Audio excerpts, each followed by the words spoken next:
में तालिबान ने बिल आखिर अबूरी हुकूमत का ऐलान कर दिया।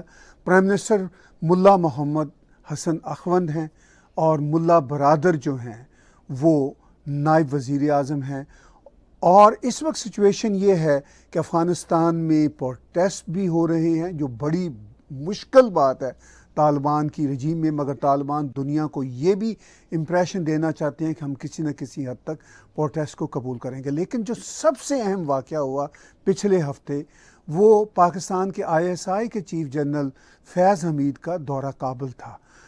और उस दौरा काबुल के दौरान जब वो एक होटल में देखे गए तो वहाँ पर BBC के चैनल न्यूज़ 4 के साथ बातचीत उनको करनी पड़ी और वो बड़ी ही फ़नी बातचीत थी। वो कभी इधर देख रहे थे, कभी उधर देख रहे थे। पाकिस्तान के वज़ीर दाखिला शेख रशीद ने कहा कि भारत के पेट में दर्द है, कोट अनकोट उनके लफ्ज़ हैं। उन्होंने कहा कि भारत के पेट में दर्द है कि वो ISI के चीफ का दौरा काबुल हजम नहीं कर सके। उनका ये भी कहना था दुनिया के और लीडर भी जा रहे हैं, इवन CIA के सरबराह भी तालिबान से कुछ हफ्ते पहले मिले थे। इस सारी कम्प्लेक्स सिचुएशन पे बातचीत होगी मेजर गौरव आर्या जी के साथ। उनका चाणक्य फोरम जो है वो बहुत ही दुनिया भर में जाना जाता है। आप उसकी वेबसाइट पे भी जाइए, ऐप भी डाउनलोड कीजिए। मैं वेलकम करता हूँ दिल्ली से हमारे साथ जुड़े हुए हैं major Gaurav Arya ji. Thank you very much sir, welcome. Sir, ये बताइए कि पाकिस्तान के इंटीरियर मिनिस्टर शेख रशीद ने कहा कि भारत के पेट में दर्द है, ये उनके शब्द हैं कोट अनकोट। उन्होंने कहा जी भारत के मीडिया में ये बात बहुत उछाली जा रही है, जबकि पूरी दुनिया के लीडर्स भी तालिबान से मिल रहे हैं। इवन CIA के हेड ने भी तालिबान से मुलाकात की। आप पाकिस्तान के इंटीरियर मिनिस्टर की इस स्टेटमेंट को और उस सिचुएशन को कैसे देखते हैं? पहली बात तो बहुत बहुत धन्यवाद ताहिर साहब, आपने बुलाया मुझे। ताहिर साहब, ये शेख रशीद जो कह रहे हैं ना कि भारत के पेट में दर्द है, एक तो गैर संजीदा किस्म का आदमी है। मुझे लगता है कि अगर पाकिस्तान की सेवा करना चाहे, पाकिस्तान की खिदमत करना चाहे शेख रशीद, तो थोड़ा कम बोलें सर। ये बोलते हैं पाकिस्तान फंस जाता है, फिर इन्हीं को प्रॉब्लम होती है। दो तीन बातें मैं कहना चाहूंगा इसमें। पहली चीज तो ये है कि जी तालिबान ने हमसे मदद मांगी है, हमसे पैसे मांगे हैं, हमसे इन्वेस्टमेंट मांगी है। पाकिस्तान से इसलिए नहीं मांगी क्योंकि पाकिस्तान के पास है नहीं।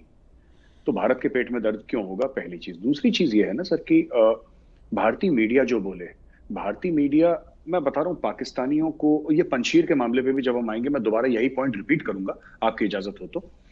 पाकिस्तानियों को ये लगता है कि जो भारतीय मीडिया डिस्कस करता है वो भारत के सरकार की पॉलिसी है, क्योंकि पाकिस्तान में ऐसे ही होता है सर।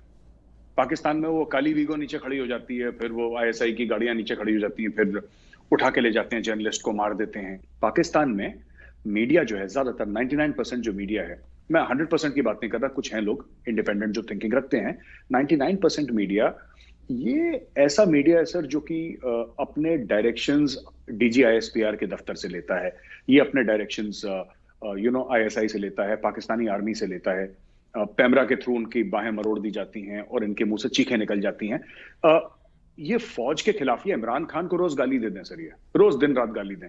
ये आर्मी, पाकिस्तानी आर्मी के खिलाफ कोई कुछ कह नहीं सकता। मतलब this is something that is understood sir, ये अंडरस्टूड है। तो उनको ऐसा लगता है कि भारतीय मीडिया, क्योंकि जैसा इंसान खुद होता है दूसरे को भी वैसे ही समझता है सर, तो इनको ऐसा लगता है कि जो भारत का मीडिया है वो भी जैसे ये लोग पाकिस्तान का मीडिया जैसे पाकिस्तानी फौज के तलवे चाटता है, उसको लगता है कि भारतीय मीडिया भारत सरकार के तलवे चाटता है। यहाँ पे ऐसा नहीं है।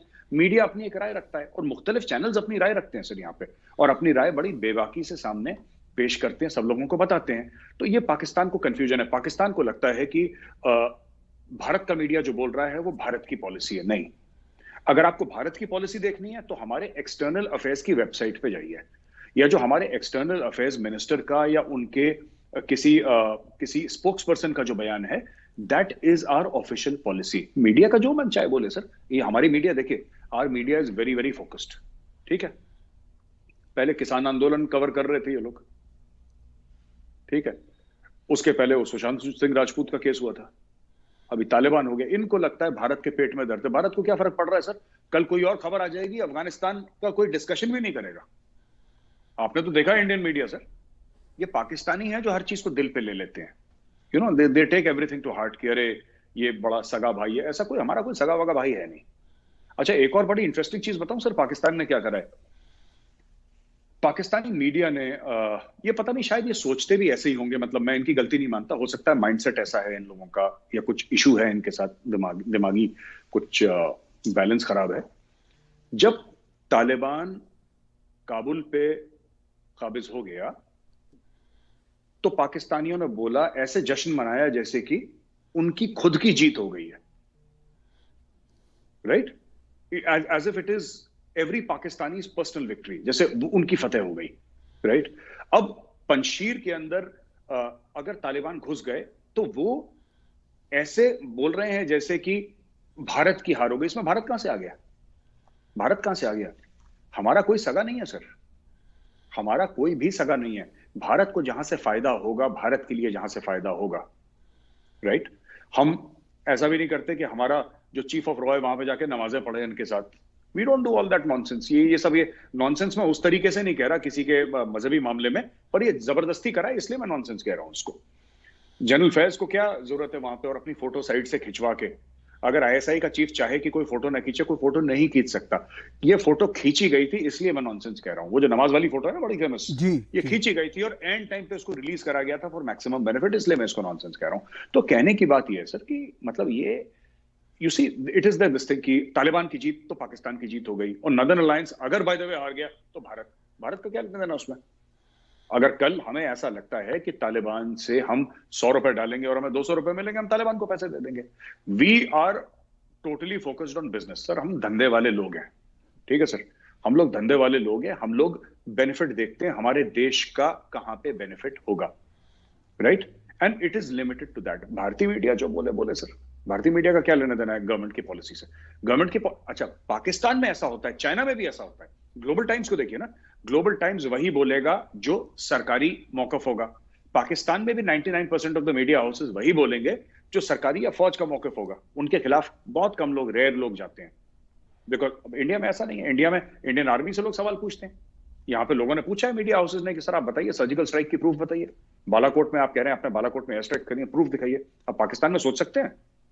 पाकिस्तान में आप ये नहीं कह सकते कि आपने सरेंडर कर दिया 1971 16 दिसंबर को।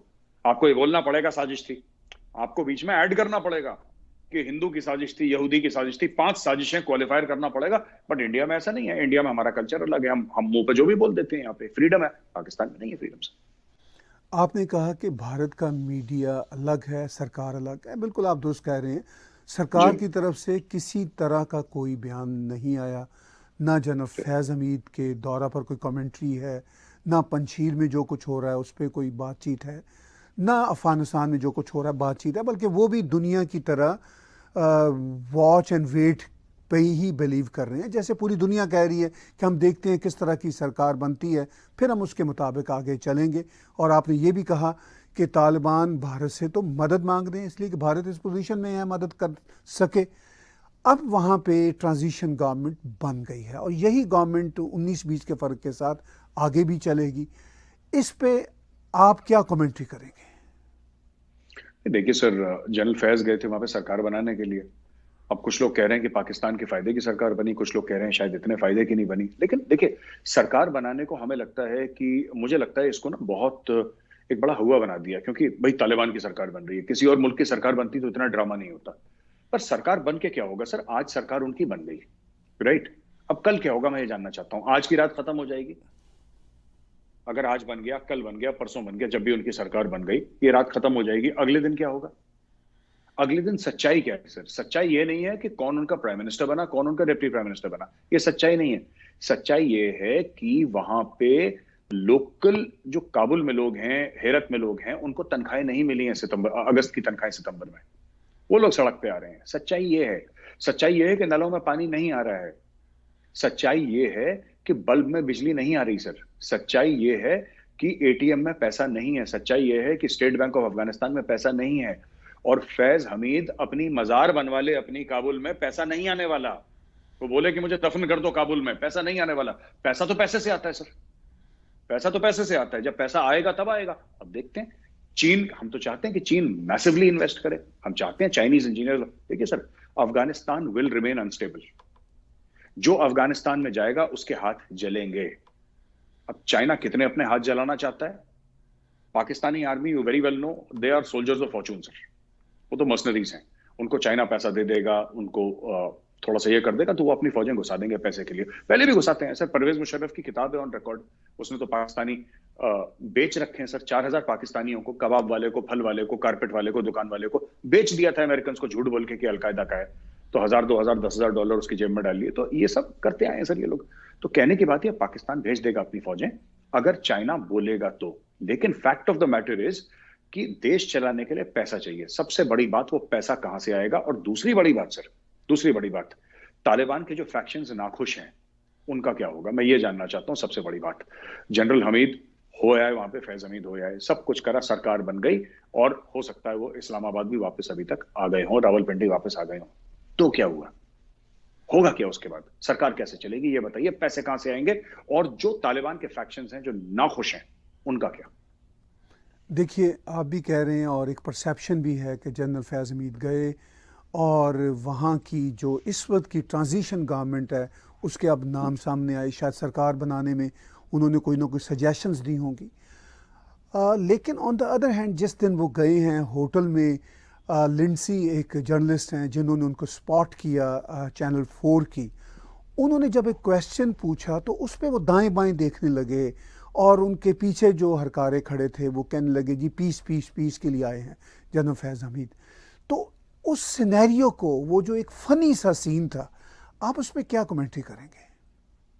कोई कमेंट्री नहीं है, ऐसी बात नहीं है कि जनरल फैज के पास कोई लफ्ज नहीं थे कहने के लिए सर। वहां पे शाह महमूद कुरैशी जो उनके एक्सटर्नल अफेयर्स मिनिस्टर हैं, अगर वो भी वहां पे होते जनरल फैज हमीद की जगह, वो भी ऐसी गड़बड़ करके आते। अगर वहां पे इमरान खान होते, आप इनके इंटरव्यूज देखिए सर, इनके इंटरव्यूज, आप मोहिद यूसुफ के इंटरव्यूज देखिए, इनका कोई भी ऐसा इंटरव्यू है जो कि वेल रिसीव्ड है? इनके सारे इंटरव्यूज कंट्रोवर्शियल है, सारे इंटरव्यूज कंट्रोवर्शियल है, जबकि ऐसा नहीं कहना चाहिए। किसी मुल्क के आप फॉरेन मिनिस्टर से ये पूछें कि ओसामा बिन लादेन को मारा गया कि वो शहीद हुआ, और वो कहे नो कमेंट्स, वो कहे नो कमेंट्स, तो फिर आप समझ लीजिए वो मुल्क कितने बड़े कंफ्यूजन का शिकार है, और वो दुनिया की जो सिमत से, या दुनिया जिस डायरेक्शन में चल रही है सर, उस डायरेक्शन से वो मुल्क कितना अलग चल रहा है, कितना मुख्तलिफ चल रहा है। ये एक चीज है। दूसरी बात यह है कि वो सरीना होटल में गए और वहां पे देखिए ना, एंड में उसने पूछा, वो लिंडजी जो थी लेडी, उसने पूछा कि क्या हो रहा है, कैसे हो रहा है, तो उसने बोला don't worry, everything will be okay. एक उड़ी उड़ी बात कर दी जन साहब ने। इशू ये है, क्या हो रहा है इशू नहीं है जो उस जर्नलिस्ट ने पूछा, क्या होगा ये इशू है। अब होगा क्या, मैं ये जानना चाहता हूं। सरकार बन गई, मुबारक हो, कॉन्ग्रेचुलेशंस, बहुत बहुत बधाइयां। अब नेक्स्ट स्टेप, नेक्स्ट स्टेप, क्योंकि लोग सड़कों पे सिर्फ इसलिए नहीं आ रहे क्योंकि उनको तालिबान से आजादी चाहिए। वो कह रहे हैं साहब घर में खाना नहीं है, खाना लाओ। पाकिस्तान तो खाना देगा नहीं, खाना कहां से आएगा। और जब भुखमरी बढ़ेगी, जब पूरे अफगानिस्तान में, क्योंकि लोगों के पैसे लॉक हो गए ना सर, लोगों के पैसे लॉक हो गए, जिनके पास थे उनके पास भी पैसे नहीं है। करेंसी का प्राइस इतना गिर गया कि डॉलर टू जो अफगान करेंसी है वो बिल्कुल ना के बराबर जमीन छू रही है। अफगानिस्तान इतने करोड़ों लोगों के पेट कैसे, तालिबान माफ कीजिएगा, इतने करोड़ों लोगों के पेट कैसे पालेगा। तो ये सच्चाई है, ये डील करना है। सरकार बन गई, सरकार बन गई, चलो बन गई सरकार, अब क्या करना है ये बताओ। सरकार तो बन गई, that is history now, what next. देखिए, सरकार तो बनना ही थी, बहुत दिनों से एंटिसिपेट कर रहे थे हम सब, और एक फॉर्मल अनाउंसमेंट आ गई। लेकिन उसके साथ साथ अफ़गानिस्तान की सड़कों पे अब प्रोटेस्ट हो रहे हैं, बच्चियां बाहर निकल रही हैं, और सबसे जो इम्पोर्टेंट नोटेबल बात यह है कि पाकिस्तान के एम्बेसी के बाहर नारे लग रहे हैं, मर्ग बर पाकिस्तान, यानी पाकिस्तान मुर्दाबाद।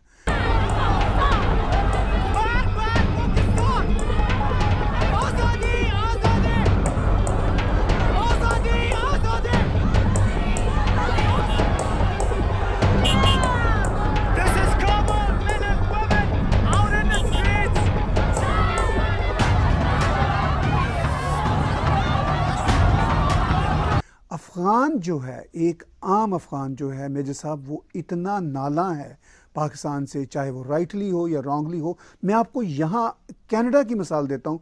पिछले दिनों यहाँ पर अफ़गान कम्युनिटी का एक प्रोटेस्ट था। एज ए जर्नलिस्ट मैं उसको कवर करने गया, तो मैंने चाहा कि मैं साउंड बाइट लूँ। एक ऑर्गेनाइज़र मुझे नज़र आया, मैंने उससे बाइट ली। उसने कहा मैं जो एक्चुअल ऑर्गेनाइज़र है उससे भी आपका परिचय कराता हूँ। वो जब एक्चुअल ऑर्गेनाइज़र आया तो उसने मुझसे क्वेश्चन पूछा कि वेयर आर यू फ्राम। मैंने कहा मैं मिसिसागा से हूँ, यानी जहाँ मैं रहता हूँ, यहाँ कनाडा के शहर में जहाँ हमारा स्टूडियो है। उसने कहा no no no, you look like Pakistani. मैंने कहा yes I am of Pakistani background. तो उस ऑर्गेनाइजर ने मुझे कहा कि I would not speak to you. मैंने उससे कहा कि आई डोंट ब्लेम यू, मैं तुम्हें ये नहीं बताऊंगा कि मैं कितना हमदर्द हूँ अफ़गानों के लिए, लेकिन मैं आई अंडरस्टैंड योर जो भी है, जो भी आपके इमोशंस हैं। पाकिस्तान और पाकिस्तानियों के बारे में आम अफ़गान दुनिया में कहीं रहता हो, मेरे साहब मैंने सच बोला है, उस अपनी इंटरेक्शन के बारे में यही सोचता है। अब काबुल की सड़कों पे वो ये नारे लगा रहे हैं, तो आप इस सिचुएशन को कैसे देखते हैं? सर मेरी भी कई अफगानों से बात हुई है, और एक तो गुस्से में, क्योंकि जाहिर सी बात है जब बहुत कुछ खो देता है, उन्होंने अपना मुल्क खो दिया सर, तो अब आप समझ लीजिए, आई होप टेम्पररीली खोया है, वापस उनको मिल जाए। लेकिन मैंने 3-4 अफगानों से बात करी, दिल्ली में भी हैं सर। ये कहते हैं कि पाकिस्तानियों के लिए एक वर्ड बोलते हैं सर हिंदी में, उसका तर्जुमा है सर गिद्ध। I don't know if you understand गिद्ध। यस, गिद्ध वल्चर को कहते हैं सर। जी बिल्कुल, वो उर्दू में भी है ये शब्द, ऐसा ही है। जी जी जी। तो कि जैसे जो ऊपर मंडराता रहता है, वो खुद जानवर को नहीं मारता, वो मंडराता रहता है कि जानवर का प्यास से मर जाए या उसका खून इतना बहे कि वो मर जाए, फिर मैं उसका नोच के उसका गोश्त खाऊं। तो लोग कहते हैं पाकिस्तान गिद्ध है। वो पाकिस्तान जो है वो मौका देखता रहता है, कब कमजोर पे मैं अटैक करूं, कब अपना। तो और ये अपना नैरेटिव पाकिस्तान बिल्डअप करता रहता है बहुत, जिसको कहते हैं कि अफगानों के दिल में इतना ज्यादा है। और ये पाकिस्तानी जो है ना, इनको ये बात समझनी चाहिए, ये समझते नहीं। ये इंडियन मीडिया में क्या आते हैं कि वो लोग जो हवाई जहाज में गिर गए थे ऊपर से नीचे, एक पाकिस्तानी पैनलिस्ट ने टेलीविजन पे बोला, I was very surprised and shocked, कि वो जो गिर गए थे सब इंडिया के एजेंट थे, ये सब इंडिया के एजेंट हैं, रॉ ने सबको पैसा खिलाया है, इंडिया की इंटेलिजेंस एजेंसी ने इनको पैसा, रॉ ने पैसा खिलाया है, तभी तो ये भाग रहे हैं क्योंकि इनके मन में चोर है। ये ऐसी ऐसी बातें बोलते हैं ना, तब अफगानों को और इनके साथ। तो अफगान आर नॉट बेसिकली जो बिके हुए अफगान हैं, जो बिके हुए अफगान हैं, राइट। वो जो अफगान है, हो सकता है वो पाकिस्तान के साथ हो, लेकिन जो अफगान स्ट्रीट है, और पाकिस्तानियों को ये बात तस्लीम करनी पड़ेगी, ये बात समझने। और कुछ पाकिस्तानी एंकर्स इसके बारे में हिम्मत करके बात कर भी रहे हैं, उनको तस्लीम करना पड़ेगा, उनको मानना पड़ेगा ताहिर साहब कि there is a lot of hatred. मैं साफ सीधे, बड़ी नफरत है जो अफगान पाकिस्तानियों के लिए अपने दिल में रखते हैं, बहुत शदीद किस्म की नफरत है सर, एक्सट्रीम लेवल की नफरत है, मतलब कि it can explode into violence any time, उस लेवल की नफरत है इनको। ये पाकिस्तानियों को समझ में नहीं आता कि इन्होंने कुछ पाया नहीं है अफगानिस्तान में सर, क्योंकि अफगानिस्तान में पाने के लिए कुछ भी नहीं है sir. It's a desert, bank खाली, सब कुछ खाली, सड़कें खाली, लोगों की जेबें खाली, पेट खाली। क्या अफगानिस्तान में पाएगा क्या? ए सेंस ऑफ कंट्रोल कि एक मुल्क के ऊपर आईएसआई का, कर लो कंट्रोल, कर लो कंट्रोल, तुम्हें जो करना है कर लो, मैं तो ये कहता हूं। और चाइना को भी लाओ, लेट चाइना ऑल्सो कम, फिर ये बाकी ग्रुप्स एक्टिव होंगे सर। और इनको जो ये लगता है ना कि किसी तरीके से करके ये या तो इनको कश्मीर ले जाएंगे या फिर वहां पे अटैक करवाएंगे, या कुछ पाकिस्तानी, वो लेडी कह रही थी, मैं नाम भूल गया उनका, वो पीटीआई की जो थी, वो लेडी थी, वो जी सलीम इरशाद थी जी। सो वो, हाँ जी, तो जी जी, तो शी वाज सेइंग दैट हमें इंशाल्लाह कश्मीर फतेह करके देंगे। सब जो इनके दिमाग में ये वही कुबलाई खान और इन सब के, वो गौरी गजनवी के घोड़े दौड़ते रहते हैं ना 24 घंटे चरस पी के। तो सर यही इनके इश्यूज हैं, इनको समझना चाहिए कि इससे कुछ हासिल नहीं है। तरक्की करो, अपनी जो इकोनॉमिक प्रोस्पेरिटी है उसको लाओ सर। बैंक में जिस आदमी के पैसे पड़े रहते हैं, उस आदमी को थोड़ी सी गर्मी रहती है सर। जिसका बैंक अकाउंट खाली है वो आदमी डेस्परेट हो जाता है। अब अफगानिस्तान डेस्परेशन की कगार पे खड़ा हुआ है, और किसी भी दिन सर, आज तो वो औरतें हैं जो फ्लैग लेके, बच्चे फ्लैग लेके ऐसे खड़े हैं, वो बच्चा सर 3 साल के बाद, 4 साल के बाद वो बच्चा बड़ा हो जाएगा, वही बच्चा AK-47 उठाएगा सर। और अगर पाकिस्तान को ये लगता है कि अफगानिस्तान में अमन होने वाला है, तो अमन कभी नहीं होने वाला सर, वो अमन नहीं होगा। अफगानिस्तान विल गेट फर्दर डीस्टेबलाइज्ड, और इसका खामियाजा भुगतना पड़ेगा पाकिस्तान। अब देख रहे हैं ना, अटैक्स हो रहे हैं, इनके दिमाग में ये है, पाकिस्तानियों के दिमाग में पता नहीं क्यों ऐसा फॉल्टी थिंकिंग है इन लोगों की, या they are hardwired to think in the wrong manner, कि तहरीक तालिबान पाकिस्तान और अफगान तालिबान अलग है। वो अलग नहीं है सर। तालिबान ने उनको रोकना तो छोड़ दीजिए, तालिबान ने कंडेम तक नहीं करा। अगर कल ये झूठे मुंह कंडेम भी कर देते हैं, पाकिस्तान इसी में बड़े शामियाने बजाएगा। लेकिन fact of the matter is, Tehreek Taliban Pakistan will keep on attacking, Islamic State will keep on attacking sir. इन लोगों ने, इनका काम ही यही है, ये ऑर्गेनाइजेशन बनी इसीलिए थी, they will keep on attacking sir. ये और अभी पाकिस्तानी मीडिया को धमकी मिली है तहरीक तालिबान पाकिस्तान की, मैंने पाकिस्तानी मीडिया में देखा कि पाकिस्तानी मीडिया को उन्होंने प्रॉपर एक चिट्ठी लिख के दी है प्रॉपर, कि तुम लोग पाकिस्तानी आर्मी को तो बोलते हो पाक फौज और हमें बोलते हो दहशतगर्द। हम दहशतगर्द नहीं हैं, ठीक लफ्ज इस्तेमाल करो वरना इनके नताइज खराब होंगे। इस तरीके की कोई मुझे पूरी समझ में नहीं आई चिट्ठी, लेकिन they have sent a warning letter to Pakistani media also sir. Panjshir में जो कुछ हुआ वो आपके सामने है जी। बहुत सारी उम्मीदें थी पंजशीर में, मगर हम समझ सकते हैं कि आफ्टर ऑल एक छोटी सी वो वैली है और उसको सराउंडेड कर लिया गया तालिबान ने। और फिर अल्टीमेटली ये भी कहा जा रहा है भारत के मीडिया में ख़ास तौर पर कि पाकिस्तानी जो तैयारे गए वो वहाँ पे उन्होंने बमबारी की। इस पर दुनिया का कोई कंट्री नहीं बोला जो भी पंजशीरियों के साथ हुआ, लेकिन अगर कोई बोला है तो ईरान बोला है। क्या वजह है इसकी? सर ईरान, मैं आपको बताता हूं, ईरान को भी पता है। देखिए बात यह है ना कि जो माइंडसेट है ईरान, अभी सिर्फ वो नहीं हो रहा सर, रिपब्लिकन गार्ड जो ईरान की है, एलीट फोर्सेस हैं, they have been put on standby sir. ये खबर आई है, उड़ती उड़ती खबर आई है सर, इसकी 1-2 दिन हो सकता है मीडिया में भी आ जाए। Iran has put the Republican guard on stand by and Iran, देखिए शिया सुन्नी वाला मामला है, बहुत स्ट्रांग एंगल है इसमें, क्योंकि ये लोग तो बिल्कुल जो है ये देवबंदी मानसिकता के हैं, ये तालिबान जो है ये देवबंदी हैं और ये तो शियाओं को काफिर मानते हैं सर। और दूसरे इस्लामिक स्टेट वाले हैं वो सलाफी माइंडसेट के हैं, वो भी मानते हैं काफिर इनको। तो ये जितने भी लोग हैं सर यहाँ पे, देयर इज दिस थिंग। तो ईरान एक तो ये फियर करता है। दूसरी चीज है कि बलूचिस्तान जो है वो ईरान में भी है, पाकिस्तान में भी, और वहां पे पाकिस्तानी जो बलूचिस्तान है सर उसमें Pashtun are the majority population. तो ईरान के काफी चीजें। तीसरी बात, एक और चीज है बड़ी इंपॉर्टेंट की अहमद मसूद की पढ़ाई ईरान में हुई है सर उसकी, तो he is got very very strong roots in Iran. वो मेरे हिसाब से, जहां तक मेरी जानकारी है, वो फारसी जबान में बोलते हैं और उनके दोस्त भी ईरान में बहुत। तो ये कई सारे फैक्टर्स हैं सर जिसकी वजह से ईरान बोल रहा है। और ईरान एक ऐसा पावर है सर जो कि अमेरिका के सामने नहीं झुका। तो अगर किसी को ऐसा लगता है कि कुछ ऐसा हो जाएगा तो ये फिर ईरान फिर टेढ़ा ही है इस मामले में थोड़ा सा। और सर अभी कुछ नहीं हुआ, ये मैं बता रहा हूं आपको, पाकिस्तानी बहुत जल्दी खुशियां मना लेते हैं सर। प्री मैच्योर सेलिब्रेशन का इनका बीमारी है बहुत। इनको ये नहीं पता है कि ये मैच अभी शुरू हुआ है, 50 ओवर का मैच है, पहला ओवर अभी चल रहा है, 3-4 गेंदें हुई हैं, अभी पहला ओवर भी खत्म नहीं हुआ, अभी तो बहुत लंबा मैच खिंचेगा। अभी इसमें सर रशिया का एंगल आएगा, आप देखिएगा, अभी इसमें चाइना का एंगल आएगा। अभी चाइना पाकिस्तान इकोनॉमिक कॉरिडोर का तालिबान ने यह बोला है कि आप अफगानिस्तान से लीजिए, इसका भी एक एंगल है जो कि पाकिस्तान सोच रहा है वो कंट्रोल कर लेगा। It is highly damaging to Pakistan, it is going to be highly damaging to Pakistan. तो इसमें कई सारी ऐसी चीजें हैं जो कि जियो पॉलिटिक्स में ये चीज अभी घूम रही हैं। इसमें कोई क्लियर लाइंस नहीं है सर ब्लैक और व्हाइट की, everything is grey right now. Panjshir में अहमद शाह मसूद के करीबी साथी मारे गए इस कॉन्फ्लिक्ट में, लेकिन लगता है कि अब शायद कोई ना कोई agreement for the time being हो जाए और अहमद शाह मसूद अपनी रेजिस्टेंस को जारी रखे हुए हैं, मगर वो जो फौजी रेजिस्टेंस है वो अब ख़त्म कर दिया फॉर द टाइम बीइंग। तो आगे आपको पंजशीर की सूरत हाल कैसे डेवलप होती नज़र आती है? सर मुझे तो ऐसा लगता है कि ये लोग जाएंगे, अगर यहाँ पे कुछ चीज़ें बनती हैं तो ठीक है। और बात यह ना सर कि अभी गेम ओवर नहीं है, वही तो मैं कह रहा हूँ।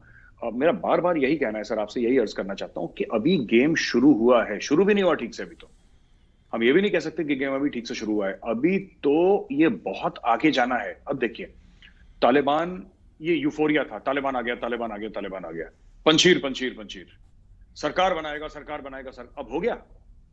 अब कल क्या करेंगे? अब ये यूफोरिया खत्म हो जाएगा सर, ये यूफोरिया 15-20 दिन, 1 महीने में कम हो जाएगा, खत्म तो नहीं होगा लेकिन कम हो जाएगा, ठीक है। फिर दुनिया एक बड़ी प्रैग्मेटिक आई से देखेगी, global media, global social media इसको बड़ी प्रैक्टिकल और प्रैग्मेटिक आई से देखेगा कि ये लोग कर क्या रहे हैं, राइट। अब अगर पाकिस्तान ये कहता है कि हम चलाना सिखाएंगे तुम्हें कि सरकार कैसे चलाते हैं, अगर पाकिस्तान का ये मानना है, it is going to backfire on Pakistan sir, ठीक है। अगर वहां पे तुर्की को बोलते हैं कि आप हमारा एयरपोर्ट चलाओ जैसे बोल रहे हैं, अब इसमें कतर एक प्लेयर है जिसके पास पैसा है सर, राइट। बट मैं आपको बताता हूं, कतर के पास अगर पैसा है तो कतर का तोड़ भी सऊदी अरब है सर। अभी तो बहुत लोग इन्वॉल्व नहीं हुए जो होंगे अभी सर, बहुत। Haramain Sharif is in Saudi Arabia sir, अभी तो आप देखिए ना, तालिबान वाले they cannot go against Saudi Arabia, they cannot. It is intrinsic. Saudi Arabia is intrinsic to every practicing Muslim's faith.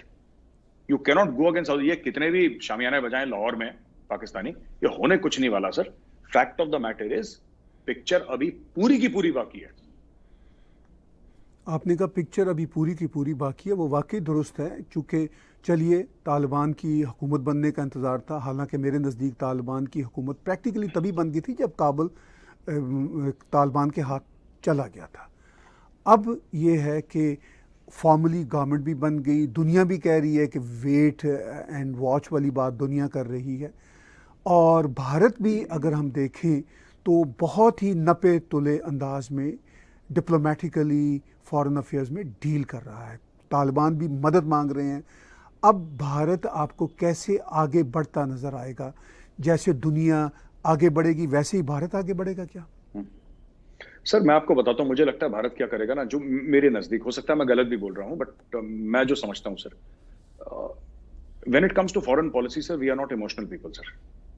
हमारी फॉरेन पॉलिसी 75 साल में कभी, ये पाकिस्तान का नहीं कि जैसे ही तालिबान आ गया तो बेगानी शादी अब्दुल्ला दीवाना, इमरान खान कह रहा है कि आजादी मिल गई और ये सब, ये कभी इंडिया से आपको कभी स्टेटमेंट नहीं आएंगे ऐसे. इंडिया कभी स्टेटमेंट देता ही नहीं. आपने देखा इमरान खान ने 50 ऐसे ट्वीट करे प्राइम मिनिस्टर नरेंद्र मोदी जी को गाली देते हुए, नरेंद्र मोदी जी ने एक बार भी रिस्पॉन्ड नहीं करा. तो पाकिस्तान से बड़े सीनियर लेवल पे लोग बड़े जज्बाती और गैर संजीदा स्टेटमेंट्स देते हैं. ये वहां की रिवायत है सर, ये सब लोग ऐसी हैं. ठीक है, जैसे कि 1965 वॉर में इन्हीं की आर्मी ने बोल दिया था कि एक मुस्लिम सोल्जर जो पाकिस्तान का है वो इंडिया के 10 हिंदू सोल्जर्स के बराबर है, क्रश इंडिया. ये सब पता नहीं सर क्यों ऐसी, आई डोंट नो सर. मैं तो कभी मैं गया नहीं कभी इस्लामाबाद, लाहौर वगैरह, तो आई डोंट नो कि ये थिंकिंग कैसी है, ये माइंडसेट कैसा है, जो कि इलॉजिकल माइंडसेट है. तो वी आर वेरी, जिसको कहते हैं सर कि हम लोग बड़े ठंडे दिमाग के, आराम से, we will wait and watch. India की क्या पॉलिसी रहेगी sir? India will wait and watch. India ये देखेगा कि तालिबान से अगर एंगेज, रिकॉग्नाइज करने का तो सर मुझे सवाल लगता नहीं कोई, पहली चीज. पर हाँ, इंडिया अगर एंगेज करेगा तालिबान से तो किस लेवल पे एंगेज करेगा? India is very careful about its image sir. Bharat को अपनी इमेज की बहुत फिक्र है ग्लोबली. भारत फूक फूक के कदम रखता है. ऐसा नहीं कि कांग्रेचुलेशंस बहुत बढ़िया हुआ, तालिबान हमारे भाई हैं, जैसे इमरान खान. हम सोच नहीं सकते कि भारत में प्राइम मिनिस्टर तो बहुत बड़ी चीज होती है, तो नरेंद्र मोदी जी बहुत बड़े हैं. हमारे यहां सर कोई जॉइंट सेक्रेटरी, अंडर सेक्रेटरी भी ऐसा बयान देते. It is unthinkable in India sir, unthinkable. मतलब हमारे इदारे इतने स्ट्रांग हैं कि इट इज अनथिंकेबल कि कोई ऐसा हवाबाजी का स्टेटमेंट देते जैसे शेख रशीद पेट में दर्द हो रहा है. दिस काइंड ऑफ लैंग्वेज ना, ये जिसको कहते हैं कि सड़क की जो जबान होती है सर, ये सड़क की जबान होती है, ये हमारे यहाँ सर टॉप लेवल पे यूज नहीं करते. मुझ जैसा कोई छोटा आदमी इस्तेमाल कर भी ले कभी, लेकिन उस लेवल पे, हायर लेवल पे सर आपको कभी नहीं मिलेगा कि किसी ने कोई ऐसी जबान इस्तेमाल करी. India will wait and watch sir. India will wait and watch. India देखेगा, और इंडिया का जो फायदा होगा, फायदा सिर्फ पैसे के मामले में नहीं, सिर्फ इन्फ्लुएंस के मामले में नहीं. India is very टची about it's reputation sir. India Taliban के साथ डील करे और कोई बोले कि आप टेररिस्ट रेजिम के साथ डील कर रहे हो, इंडिया को कभी ये चीज गंवारा नहीं होगी सर. तो इंडिया फूंक फूंक के कदम रखेगा. एंड मुझे लगता है कि इंडिया जब सारे पत्ते खुल जाएंगे तब इंडिया अपने पत्ते खोलेगा. एंड में इंडिया को कोई जल्दी नहीं है सर. देखिए, हमारा तो अफगानिस्तान से कोई बॉर्डर नहीं मिलता, राइट सर? जैसे पाकिस्तान को जल्दी है, ईरान को भी जल्दी है, तजाकिस्तान को भी हो सकता है जल्दी हो, क्योंकि अफगानिस्तान से बॉर्डर. हमारा तो कुछ बॉर्डर नहीं मिलता सर, हमें क्या लेना देना. ठीक है, तो हम आराम से बैठेंगे. हो सकता है इंडिया 6 महीने बाद बोले, हो सकता है 3 महीने बाद बोले, हमें कोई जल्दी नहीं है सर. आराम से बात करेंगे. जब हमें लगेगा कि it is the right moment, the opportune moment, तब हम अपना पत्ता खेलेंगे वहां पे, जिसमें हमें लगेगा कि इंडिया की रेपुटेशन भी बची रहे और इंडिया को फायदा भी. आखिर में मेरे साहब, मैं आपसे जानना चाहूँगा, एक्चुअली मेरे व्यूअर्स और आपके व्यूअर्स जानना चाहेंगे आपसे, चूँकि ये सवाल हमें सोशल मीडिया पे हम तक पहुँचता है बार बार. लोगों का ये कहना है कि जब पाकिस्तान के ISI के चीफ वहाँ पे गए, ओपनली सरकार बनाने में उन्होंने मदद दी, हत्ता के अहमद शाह मसूद ने कंडेमनेशन की, और अहमद शाह मसूद की ही पार्टी के कुछ लोग को 2 महीने पहले इस्लामाबाद में भी थे. बहुत अच्छे उनके पाकिस्तान की सरकार के साथ मीटिंग्स भी हुई. अब हमारे व्यूअर्स ये जानना चाहते हैं कि इंटरनेशनल कम्युनिटी पाकिस्तान से ये सवाल क्यों नहीं पूछती कि आपकी इस तरह की डायरेक्ट इंटरफेरेंस क्यों है, जबकि अफ़गान खुद कह रहे हैं कि पाकिस्तान की डायरेक्ट इंटरफेरेंस होती है। तो हमारे व्यूअर्स का ये कंसर्न है कि after all international community Pakistan से ये सवाल क्यों नहीं करती। सर, इंटरनेशनल कम्युनिटी को करने की जरूरत भी नहीं, मैं चाहता भी नहीं इंटरनेशनल कम्युनिटी करे। पाकिस्तान के अंदर सर खुद इतना भी मवाद डलने वाला है 4-6 महीने के अंदर। आप देखिएगा, हमने आप ही के प्रोग्राम में बोला था ना कि पाकिस्तान के अंदर गेम बदलने वाला है। याद है आपको? याद होगा, मैंने बोला था कि कुछ हफ्ते में। अब आपने देखा सर, स्नाइपर राइफल्स आ गई हैं सर तहरीक तालिबान पाकिस्तान के साथ, तो तहरीक तालिबान पाकिस्तान ठोक रहा है रोज। क्वेटा में उसने सुसाइड अटैक करा सर। स्नाइपर कितने अटैक्स, 20 से लेकर 25 अटैक हो चुके हैं सर। ये अटैक्स और इंटेंसिफाई होंगे। उसका रीजन है सर, उसका अब तो हमारा कोई कॉन्सुलेट नहीं है सर अफगानिस्तान में। अब तो हमारा कोई रॉ का दफ्तर नहीं है, सो टू से। ना पहले था, लेकिन उनको लगता था कि हर एक हिंदुस्तानी रॉ का एजेंट है। अब तो हमारा वहां पे एम्बेसी भी नहीं है। फिर ये पाकिस्तान के अंदर लगातार रोज रोज अटैक क्यों हो रहे हैं सर? और उसको अफगान तालिबान कंडेम क्यों नहीं कर रहा है? और अगर कर भी देगा कंडेम, तो क्या ये अटैक्स रुक जाएंगे सर? ये अटैक्स नहीं रुकेंगे। ये बात मैंने आपकी शो में बोली थी और वो चीज अब सही हो रही है। देखिए, मैं आपको बताता हूं, दुनिया पाकिस्तान को कंडेम करे ना करे, राइट, पाकिस्तान को इसका खामियाजा भुगतना पड़ेगा। क्योंकि मैं एक बात बताता हूं सर आपको, एज अ फौजी, और मैं पढ़ता बहुत हूं सर, मैं I read every day and plus I run a geo strategic portal. तो मैंने एक दो बातें देखी हैं जो मैंने नोट करी है पाकिस्तान के बारे में। बड़ा क्लोजली पाकिस्तानी आर्मी को स्टडी करा है। Pakistani army thinking is tactical sir, it is not strategic. इनकी बड़ी short term tactical level thinking है। इवन देयर कोर कमांडर्स ना, sometimes they think like company commanders, they think like battalion commanders. इनकी बड़ी tactical, इनकी strategic thought process है ही नहीं sir Pakistan का। अगर पाकिस्तान का स्ट्रेटेजिक थॉट प्रोसेस होता ना, और इनको तालिबान के साथ, ये तालिबान की लीडरशिप को सर बुलाते इस्लामाबाद, या वहां पे शाह महमूद कुरैशी को एक ब्रीफ लेके भेजते। इन्होंने सबसे बड़ी गलती करी। देखिए, अपने पत्ते कभी नहीं दिखाए जाते इस गेम में, अपने पत्ते नहीं दिखाए जाते। और अगर जनरल हमीद जाते भी, तो जनरल हमीद एक पब्लिक प्लेस में नहीं रहना चाहिए था। फैज हमीद को सीक्रेट जगह में रहना चाहिए था। चुपचाप जाते वहां पे, तालिबान से राब्ता करते, चुपचाप वापस आ जाते। वो तो ऐसे गए जैसे कोई फिल्म स्टार होता है, वेव करते हुए, हाँ हाँ okay, don't worry, everything will be okay. अरे यू अंडरस्टैंड? तो इनकी जो पाकिस्तानी आर्मी की थिंकिंग है sir, it is a highly tactical thinking, it is not a strategic thinking. Strategic thinking Indian army की है। मैं बता रहा हूं इंडियन आर्मी क्या करती है अभी, चुप बैठी है। आपने इंडियन आर्मी से एक बयान सुना सर? ये इंडिया के पेट में दर्द हो रहा है और इंडिया का सर में दर्द हो रहा है, ये इस तरीके के आप देखते हैं। आपने कभी इंडिया की तरफ से किसी भी ओहदेदार का, आप प्राइम मिनिस्टर को छोड़िए सर, आपने किसी सेक्रेटरी लेवल का भी बंदे का बयान देखा? आपने कभी इंडियन आर्मी का जो ऑफिशियल एडीजीपी का हैंडल है, ट्विटर हैंडल, आपने उससे से कोई बयान सुना? एक बयान, नथिंग, चुप। हमें जो करना होगा हम कर लेंगे सर। हम ये टीवी स्टूडियोज में बैठ के मीडिया अपना जो भी हमारा करे काम, वो उसका काम है। जो हमारे सरकारी इदारे हैं सर, जब वो जाते हैं तब वो, यह देखिए, फैज हमीद की शक्ल हर पाकिस्तानी बच्चा जानता है, सब जानते हैं फैज हमीद कौन है। आप ये देखिए कितना बड़ा ये कॉमेडी है सर ताहिर साहब, आप देखिए कितनी बड़ी कॉमेडी है कि खुफिया एजेंसी का बंदा बिल्कुल भी खुफिया नहीं है। यहां पे देखिए, खुफिया एजेंसी का बंदे को तो खुफिया होना चाहिए, आईएसआई तो खुफिया है, वो पब्लिक मीडिया में आ रहा है। आपने कभी इंडिया में देखा कि कोई इंडिया का सर्विंग मिलिट्री इंटेलिजेंस का चीफ या आईबी का चीफ या रॉ का चीफ खुले मीडिया में प्रेस कॉन्फ्रेंस दे रहा हूं? तो ये मैं कह रहा हूं, they have a very small tactical level thinking, it is not strategic, और इसका खामियाजा पाकिस्तान को भुगतना पड़ेगा सर। और बिल्कुल आखिर में मैं आपसे इस पे भी राय लेना चाहूँगा कि ये भी एक इम्प्रेशन है कि तालिबान के आ जाने से और स्टेबल हुकूमत बना लेने से वहाँ पे कुछ लॉ एंड ऑर्डर बेहतर हो जाएगा। चूँकि अफ़गानिस्तान में ये भी एक इम्प्रेशन बहुत सालों से चला आ रहा है कि लॉ एंड ऑर्डर काबुल के कुछ ख़ास इलाकों तक तो होता था, इवन काबुल के उन ख़ास इलाकों से बाहर निकलकर माफिया और लॉ एंड ऑर्डर की बुरी हालत थी। चूँकि उनका ये ख्याल है कि लॉ एंड ऑर्डर बनाने में तालिबान कामयाब होंगे। आपको ये सूरत कैसे दिखती है? सर, पाकिस्तान के अंदर कौन सा लॉ एंड ऑर्डर अच्छा है सर जो अफगानिस्तान के अंदर होगा? पाकिस्तान कह रहा है ना, वो हुकूमत बना रहे हैं, हम उनकी मदद करेंगे। पाकिस्तान के अंदर कौन सा लॉ एंड ऑर्डर अच्छा है? तो मैं ये कहना चाहता हूं सर कि अफगानिस्तान के अंदर लॉ एंड ऑर्डर, देखिए तालिबान को एक्सपीरियंस नहीं है लॉ एंड ऑर्डर का। लॉ एंड ऑर्डर क्या होता है सर? प्रोटेस्टर्स हैं, उन्होंने कल 3 प्रोटेस्टर्स को गोली मार दी सर।